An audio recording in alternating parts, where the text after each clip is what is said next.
لماذا تضع شركة أمازون كرسيا فارغا في قاعة الاجتماعات؟ مرحبا بكم، وياكم الصيد الليثي الموسوي. هذه سلسلة متعلقة بفن التسويق وأفكار ملهمة مهمة جدا. هذه الحلقة أفكارها جاية من كتاب اسمه 55 فكرة تسويقية للكاتب السعودي محمد حتحوش. شركة أبل هي من الشركات العملاقة جدا. بعام 1993 صنعت منتج اسمته نيوتن. هذا المنتج هو عبارة عن منتج صغير ينحمل بالجيب، يتخلى به نغمات، يتخلى به اسماء الاشخاص وعناوينهم، يعني مثل فكره المفكره او مثل تو دو ليست اللي هي لازم كثير من الناس تعتمد عليها، انه ملاحظات ونوتس معينه ممكن يخليها الشخص به ونغمات وغيرها. طبعا هذا خلت له حملات ترويجيه كبيره جدا، قلبت الدنيا عليه في سبيل ان يتسوق، وخسرت عليه ملايين الدولارات، اعتقد 50 مليون دولار بوقتها او ما اعرف ايش قد، فقط للاعلانات. وكانت تظن انه هذا المنتج هو الثوره العملاقه اللي من خلالها راح تنطلق شركه ابل الى العالم. لكن الصدمه اللي صارت انه شركه ابل فشلت فشلا ذريعا بهذا المنتج،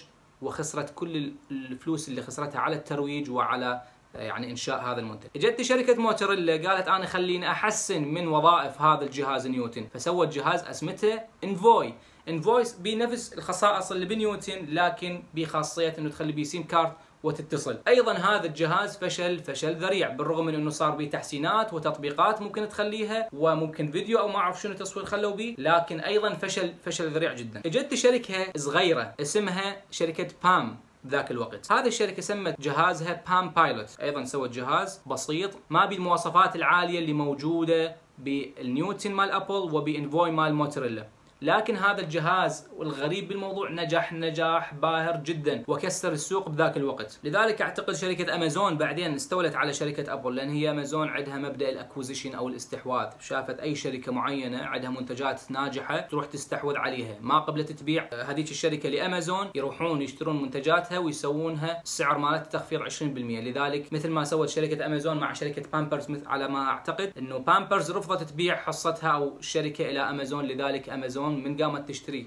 منتجات بامبرز قامت تنزل 20% من الربح مالتها او من سعره اصلا، يعني تبيع جو الكوست. شلون هسه عندنا صيدليات تبيع بالكوست وجو الكوست حتى تجذب العميل، لكن هي تربح بمنتجات اخرى. امازون بعدين ان شاء الله نسولف بيها. لذلك شركه بامبرز اضطرت ان تبيع شركتها الى امازون، باعتبار امازون عندها امكانيه ماديه ان تظل سنين تبيع منتجات بامبرز بدون ربح، جو سعر التكلفه، وبسرعه اعلى توصل للمراجع او للزبون. لذلك الشركه استسلمت وباعتها. عموما شركه بام ليش نجحت بتسويق البام بايلوت مالتها، بينما ابل عملاقه وموتوريلا عملاقه وما نجحن بتسويق نيوتن وانفوي؟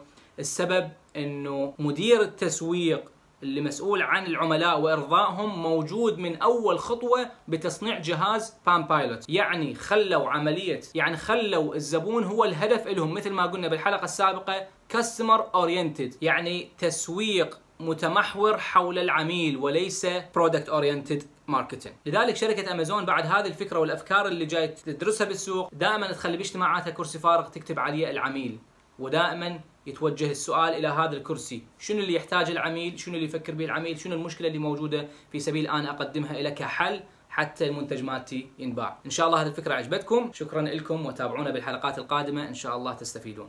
في امان الله.